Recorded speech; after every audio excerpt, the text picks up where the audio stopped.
سورہ بقرہ کی آیت نمبر 216 ہے۔ اللہ تعالیٰ فرماتے ہیں تم پر دشمنوں سے جنگ کرنا فرض کیا گیا ہے اور وہ تم پہ گراں ہے، اور یہ عین ممکن ہے کہ تم ایک چیز کو برا سمجھو حالانکہ وہ تمہارے حق میں بہتر ہو، اور یہ بھی ممکن ہے کہ تم ایک چیز کو پسند کرو حالانکہ وہ تمہارے حق میں بری ہو۔ اصل حقیقت تو اللہ تعالیٰ ہی جانتے ہیں اور تم نہیں جانتے۔ اس آیت مبارکہ میں جہاد کی فرضیت کو بیان کرنے کے ساتھ ہی یہ بھی فرما دیا گیا کہ وہ تم پہ گراں گزرتا ہے۔ اس کے دو ممکنہ معنی جو ہیں وہ بیان کیے گئے ہیں۔ ایک بات تو یہ کہ یہ جو لڑنا ہے یا کسی کو مارنا ہے یہ تم پہ فرض تو کیا گیا ہے، مگر تمہیں یہ بہت گراں گزرتا ہے، یعنی کہ تمہیں مشکل لگتا ہے اس کے اوپر عمل کرنا۔ دوسرا ممکنہ ترجمہ یہ بھی کیا گیا ہے کہ یہاں پہ کرہ لکم کو جو ہے ایز اے مصدر بیان کیا گیا ہے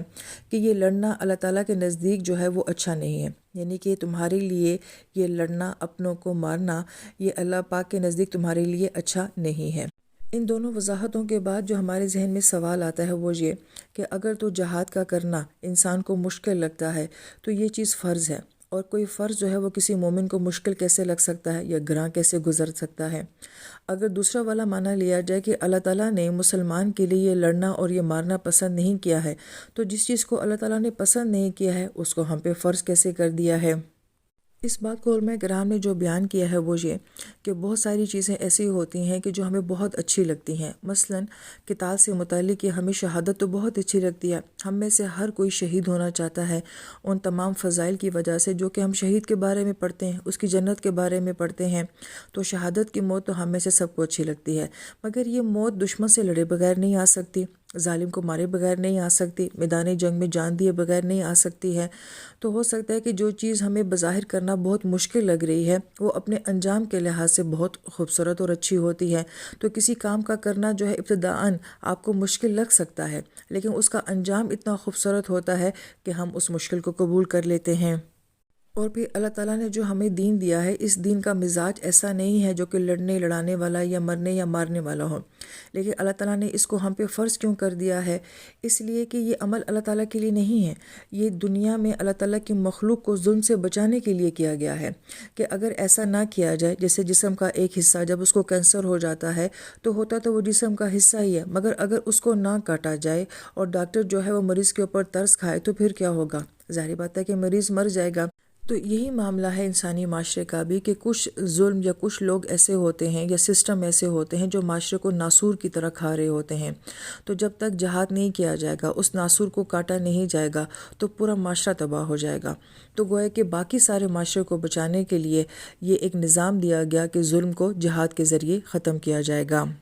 جیسے کہ حضرت عائشہ رضی اللہ تعالیٰ عنہا فرماتی ہیں کہ ہم موت کو پسند تو نہیں کرتے، مگر مرنا انسان کے لیے بہتر ہے۔ جب ہم ایک 90 سال کے یا 100 سال کے بوڑھے بندے کو دیکھتے ہیں جو نہ کھا سکتا ہے، نہ بیٹھ سکتا ہے، نہ سو سکتا ہے، نہ چل سکتا ہے، تو اس وقت جا کے احساس ہوتا ہے کہ موت اس انسان کے لیے کتنی بڑی رحمت ہے۔ اگر یہ مرے نہیں تو نہ اس کو دنیا قبول کرے گی نہ اپنے قبول کریں گے، تو یہ تو اللہ کا احسان ہے کہ زمین اس کو قبول کر لیتی ہے اور اللہ پاک اس کو دوبارہ جوانی دے کے اس کی روح کو جو ہے وہ جنت میں لے جاتے ہیں۔ تو گویا کہ موت تو انسان کے لیے بہت بڑی رحمت بن کر بھی آتی ہے۔ تو اس طرح سے یہ معاملہ بیان کیا جاتا ہے کہ بہت ساری چیزیں بظاہر تو ہمیں اچھی نہیں لگتی ہیں، مگر ان کے انجام اچھے ہوتے ہیں۔ پھر اس کرہ کو بعض علماء کرام نے یہ بیان فرمایا ہے کہ عبادات کے اندر بھی کرہ ہوتا ہے۔ ہمیں کیا چیزیں ایسی ہیں جو بظاہر بہت مشکل لگتی ہیں، تو گویا کہ سردی میں نماز پڑھنا، گرمی کا روزہ رکھنا، اپنے مال سے زکوٰۃ کا نکال دینا، تو یہ عبادات کے اندر ایک طرح کا کرہ ہمیں نظر آتا ہے۔ احکام میں کرہ کیا ہوتا ہے؟ مثلا ہمیں پردہ کرنا، جہاد کرنا، ہجرت کرنا، یہ بہت مشکل لگتا ہے۔ حالات میں کرہ کیا ہوتا ہے کہ کسی انسان کو معذور اولاد دے دی جائے یا صرف بیٹیاں ہی پیدا ہوتی رہیں، لوگ اس کو بھی بڑا کرہ سمجھتے ہیں، یا پھر آپ کی جوان اولاد ہو، قابل اولاد ہو، اس کو موت ہو جائے، صحت کی حالت میں بیماری آ جائے، تو گویا کہ یہ حالات کے کرہ ہوتے ہیں جو کہ ہمیں اچھے نہیں لگ رہے ہوتے ہیں۔ مگر اللہ تعالیٰ یہ فرماتے ہیں کہ یہ جو سارے حالات اور یہ ساری عبادات، یہ احکام کے معاملے ہیں جو بظاہر ہمیں کرنے میں مشکل لگ رہے ہوتے ہیں، ہماری طبیعت پہ گراں گزر رہے ہوتے ہیں، یہ اپنے انجام کے لحاظ سے ہمارے لیے بہتر ہوتے ہیں۔ اب یہ انسان کا کام ہے کہ وہ یہ دیکھے کہ کس عبادت کو کرنے میں کتنی مشکل آتی ہے اور اس کا فائدہ کیا حاصل ہوتا ہے، کس حکم کو ماننے میں ہمیں کتنی مشکل آتی ہے مگر اس کا اینڈ کیا ہوتا ہے۔ ہوتا ہے، یہ جو ہمارے پہ بہت سارے ایسے حالات آتے ہیں کہ جو ہم نہیں چاہ رہے ہوتے، ہم پسند نہیں کر رہے ہوتے ہیں، مگر اس کے باوجود جب وہ ہم پر آتے ہیں تو انہی حالات میں ہمارے لیے کیا پیغام ہوتا ہے، کیا آسانی ہوتی ہے، کیا بخشش کے معاملے ہوتے ہیں، کیا گناہوں کی معافی ہوتی ہے، تو انجام کے لحاظ سے پھر وہ معاملات بھی ہمارے لیے صحیح ہوتے ہیں۔ پھر آیت نمبر 217 میں اللہ تعالیٰ یہ فرماتے ہیں کہ وہ آپ علیہ السلام سے پوچھتے ہیں حرمت والے مہینوں کے بارے میں کہ اس میں جنگ کرنا کیسا ہے۔ اس آیت مبارکہ کے بیک گراؤنڈ میں یہ واقعہ بیان کیا جاتا ہے کہ 4 مہینے ایسے ہیں، یعنی کہ رجب، ذوالقعدہ، ذوالحجہ اور محرم، کہ ان میں جنگ کرنے سے منع کیا گیا ہے، لیکن اگر ان مہینوں میں دشمن حملہ کر دے تو اپنا دفاع کیا جا سکتا ہے۔ صحابہ کرام ایک سفر میں غلطی سے کچھ مشرکین کے ساتھ جب ان کی جھڑپ ہو جاتی ہے تو ان کے ہاتھوں ایک مشرک کا قتل ہو جاتا ہے، اور یہ واقعہ جمادی الثانیہ کی 29ویں تاریخ کی شام کو ہوتا ہے، لیکن قتل ہونے کے ساتھ ہی رجب کا چاند نظر آ جاتا ہے۔ اس پر مشرکین مکابی اور یہود بھی مسلمانوں کے خلاف ایک طوفان مچا دیتے ہیں کہ یہ لوگ حرمت والے مہینوں کا پاس نہیں کرتے ہیں، اور نبی خود اپنے دین کا جو ہے وہ لحاظ نہیں کرتے ہیں۔ تو اگرچہ نبی علیہ السلام ان صحابہ کرام پہ ناراض تو ہوئے، ان پہ تنبیہ تو فرمائی، لیکن اللہ تعالیٰ نے یہاں پہ ان صحابہ کی غلطی کو ڈیفینڈ کیا اور یہ آیات مبارکہ نازل فرمائی۔ لہٰذا اللہ تعالیٰ فرماتے ہیں کہ جان پوچھ کر ان مہینوں میں لڑنا تو واقعی بہت بڑا گناہ ہے، لیکن اس سے بھی بڑا گناہ کیا ہے کہ تم اللہ تعالیٰ کے راستے سے لوگوں کو روکتے ہو، اور مسجد حرام کے اندر تم لوگ شرک کرتے ہو، گناہ کرتے ہو، اور وہاں کے رہنے والوں کو وہاں سے باہر نکال دیتے ہو، اور فتنہ جو ہے وہ قتل سے بھی بڑا جرم ہے، کیونکہ قتل میں تو آپ سامنے والے ایک شخص کو صرف مار دیتے ہو، مگر فتنے میں آپ کتنے لوگوں کو اپنے ساتھ شامل کر لیتے ہو، کتنے لوگوں کو نقصان پہنچا دیتے ہو، اور قتل کا سبب کیا بنتا ہے؟ وہ فتنہ ہی بنتا ہے۔ تو گویا کہ فتنے کو برا کہا گیا، اگر فتنہ ہی نہیں ہوگا تو پھر قتل بھی نہیں ہوگا۔ پھر اس آیت مبارکہ میں بہت سارے احکام بیان کیے گئے ہیں جو کہ آپ فقہ کی کتابوں میں اور دوسری تفاسیر میں دیکھ سکتے ہیں، مگر یہاں پہ ایک عمل یعنی کہ جو مرتد کی طرف سے ہوتا ہے کہ اگر وہ اپنے دین سے پھر جاتا ہے تو اس کا ہر عمل جو ہے وہ ضائع ہو جاتا ہے۔ اس کے بارے میں علماء کرام یہ فرماتے ہیں کہ اس کا نکاح ٹوٹ جائے گا، میراث کے احکام جاری نہیں ہوں گے، اس نے جو بھی نماز، روزہ، جو بھی عبادات اس نے پہلے والے وقت میں کی ہوں گی وہ سب کل عدم ہو جائیں گی، اس کا نماز جنازہ نہیں ہوگا، اس کا مسلمانوں کے قبرستان میں جو ہے وہ دفن نہیں کیا جائے گا، اور یہ شخص جو ہے ہمیشہ کے لیے جہنمی ہوگا۔ پھر اگر یہ انسان کبھی اس کو اپنی غلطی کا احساس ہو جائے اور یہ دوبارہ مسلمان ہو جائے تو کیا اس کے وہ سابقہ اعمال جو اس نے پہلے اسلامی دور میں کیے تھے کیا وہ واپس آ جائیں گے؟ تو بعض علماء کرام تو فرماتے ہیں کہ نہیں، اس کے اس مرتد ہونے کی وجہ سے وہ سارے اعمال جو ہیں اب ختم ہو جائیں گے، اب اس کو نئے سرے سے اعمال کرنے پڑیں گے۔ جبکہ کچھ علماء کرام فرماتے ہیں کہ نہیں، جب وہ دوبارہ اسلام کی طرف آ جائے گا تو وہ تمام اس کی جو سابقہ نیکیاں ہیں وہ بھی واپس لوٹ کر آ جائیں گی۔ پھر یہاں پر ایک کمپیریزن کیا گیا ہے کہ ایک وہ شخص ہے جو کہ کافر ہے، جسے کافر اصلی کہا جاتا ہے، کہ جس نے کبھی اسلام کو قبول ہی نہیں کیا، اور اس کے برعکس ایک مرتد ہے جس نے اسلام قبول کیا اور پھر دوبارہ کفر میں چلا گیا۔ تو ان دونوں میں سے کون بہتر ہے؟ تو علماء کرام یہ فرماتے ہیں کہ جو اصلی کافر ہے وہ اس مرتد سے بہتر ہے، کیونکہ اس نے تو کبھی دین دیکھا ہی نہیں، اس نے تو اللہ تعالیٰ کو کبھی جانا ہی نہیں، اس نے تو اسلام کی حلاوت کو کبھی محسوس ہی نہیں کیا، لہٰذا اس کو زندگی میں جب کبھی بھی ایمان کی توفیق ملے گی تو اس کی زندگی کے سارے گناہ جو ہیں وہ معاف کر دیے جائیں گے، بلکہ اس کے گناہ جو ہیں وہ نیکیوں میں بدل دیے جائیں گے۔ لیکن جو شخص مرتد ہو جاتا ہے تو وہ اللہ کو جاننے کے بعد، اس کو پانے کے بعد، نبی علیہ السلام جیسی ہستی، قرآن جیسی کتاب، ان سب کو حاصل کرنے کے بعد جب وہ ان کی ناقدری کر دیتا ہے تو گویا کہ اس نے دین کو ذلیل کر دیا، رسوا کر دیا، اس لیے اس کی سزا جو ہے وہ قتل مقرر کی گئی ہے۔ پھر اگلی آیت مبارکہ میں اللہ پاک فرماتے ہیں کہ وہ لوگ جو کہ ایمان لے کر آئے، جنہوں نے ہجرت کی، جنہوں نے جہاد کی اللہ تعالیٰ کی راہ میں، یہ وہ لوگ ہیں جو کہ اللہ تعالیٰ کی رحمت کے امیدوار ہیں، اور اللہ تعالیٰ ان کے اوپر بہت بخشنے والے اور مہربان ہیں۔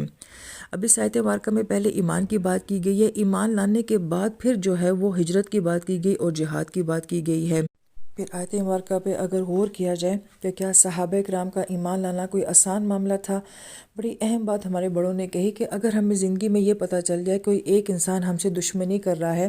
تو ہم ہل کے رہ جاتے ہیں، وہ بندہ ہمارے گھر میں ہو، ہمارے ادارے میں ہو یا ہمارے پڑوس میں ہو، تو کوئی ایک بھی ہمارا دشمن بن جائے تو وہ ہماری پوری زندگی کو ہلا کے رکھ دیتا ہے۔ اور صحابہ کرام جب ایمان لے کر آتے ہیں تو اپنے سارے دشمن بن جاتے ہیں، دوست احباب بن جاتے ہیں، پورا سسٹم آپ کے خلاف ہو جاتا ہے،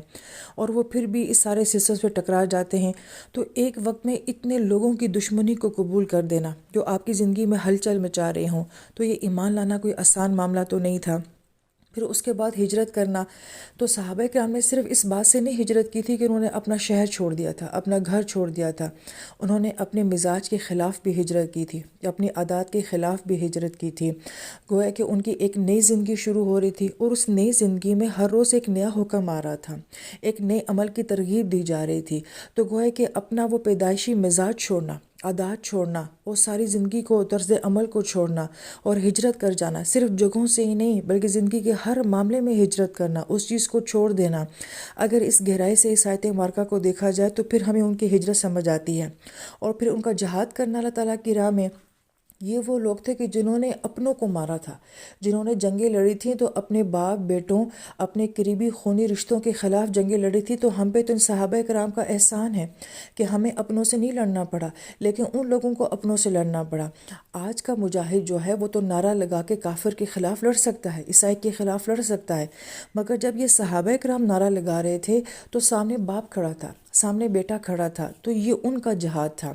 پھر ایک جہاد تو میدان جنگ میں ہوتا ہے، پھر ان کا عام زندگی میں جو جوہد تھا، کیونکہ جہاد جوہد سے ہے، کوشش سے ہے، تو ان کا جان سے، مال سے، بھوک سے، پیاس سے، ایک مدینہ نیا شہر ہے، وہاں کے لوگوں سے، وہاں کے مزاج سے کتنا ان کی زندگی میں ایک جوہد اور ایک سٹرگل نظر آتی ہے۔ اس سب کو بیان کرنے کے بعد یہ آیات پڑھنے میں بہت آسان ہے، مگر کبھی ہم ان آیات کے اوپر غور کریں کہ وہ صحابہ کا ایمان، وہ ان کی ہجرت، وہ ان کا جہاد، پھر فرمایا کہ یہی وہ لوگ ہیں جنہیں اللہ کی رحمت کی امید ہونی چاہیے۔ لیکن آیت مبارکہ کے آخر میں فرمایا کہ اللہ تعالیٰ ان کے لیے غفور اور رحیم ہے۔ تو یہ دو اسماء جب بیان کیے جاتے ہیں تو اس کا ایک معنی کہ غفور، کہ چھپا دینا، یعنی کہ اس سارے عمل کے بعد وہ ایمان، وہ جہاد، وہ ہجرتیں، اس کے باوجود بھی اگر عمل میں کوئی کمی رہ گئی ہے، اللہ تعالیٰ معاف کرنے والی ذات ہے، اور رحم کا تعلق قبولیت کے ساتھ ہے، کہ اس کے باوجود بھی کہ ہمارے اعمال میں بہت ساری کمیاں ہوتی ہیں، اللہ اپنی رحمت سے ہمارے عمل کو قبول کر لے۔ تو میرے جیسے انسان کے لیے یہاں پہ سوچنے والا مقام یہ ہے کہ میں تو ان جیسا نہ ایمان رکھتی ہوں، نہ میرے اندر ویسی ہجرت ہے، نہ ویسا جہاد کا جذبہ ہے۔ تو گویا کہ ہمیں کتنا زیادہ اللہ تعالیٰ سے اس کی صفت غفاریت چاہیے ہے کہ میری کمیوں کو چھپایا جائے، اور ہم اپنے اعمال کو کیسے اللہ کے سامنے پیش کریں کہ اللہ تعالیٰ آپ انہیں قبول کر لیں۔ تو یہ بڑی غور طلب باتیں ہیں۔ تو ہم پہ صحابہ کرام کا بہت بڑا احسان ہے، ہماری نسلیں صحابہ کرام پہ قربان ہوں کہ جن کے ایمان اور جن کے جہاد اور جن کے ہجرتوں کی تعریفیں اللہ کی کتاب میں ہو رہی ہیں۔